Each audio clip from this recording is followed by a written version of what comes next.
انا حابب اتكلم النهارده على القرنيه المخروطيه. احنا النهارده معانا احمد. احمد كان هو ما بيلبسش نظاره خالص، ويعني الحمد لله كان نظره كويس. انت عندك كام سنه دلوقتي؟ انا 25. 25 سنه. فهو هيبتدي لنا بدايه الاعراض اللي حس بيها اللي خليته يجي يكشف. انت ايه المشكله كانت عندك اصلا، او ايه اللي انت حسيته فخلاك تيجي تكشف عنه؟ انا كنت بحس ان الكلام معايا بغروش شويه، والنظر اللي هو حاسس ان هو ضعيف.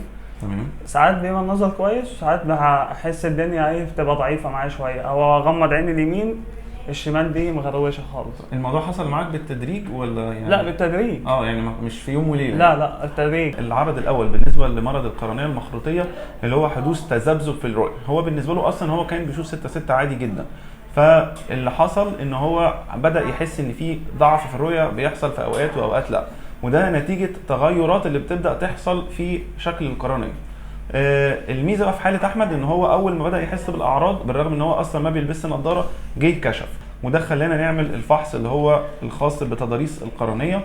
فحص تضاريس القرنيه بقى هو الفحص الاساسي في تشخيص مرض القرنيه المخروطيه بعد الحاجات اللي احنا بنشوفها، وبالذات في المراحل الاولى. هو الحمد لله طبعا اكتشفنا ان في قرنيه مخروطيه من المرحله الاولى. النهارده احنا داخلين هنعمل في العين اللي هي فيها مرحله اكتر شويه، هنعمل حاجه اسمها زراعه حلقات. زراعه الحلقات دي ان شاء الله بتتم في خلال 10 دقائق باذن الله. الحلقات دي بتفضل موجوده ان شاء الله في العين مدى الحياه، وبتحسن جوده والكواليتي بتاعت الرؤيه، وبتقدر تخليه يشوف احسن ان شاء الله. وهنعمل حاجه اسمها تثبيت للقرنيه في العينتين، وده عشان يحافظ على اللي احنا عملناه في العين، ويوقف عن العين اللي فيها القرنيه المخروطيه عند المرحله اللي هي فيها، ويمنع ان شاء الله تدهورها.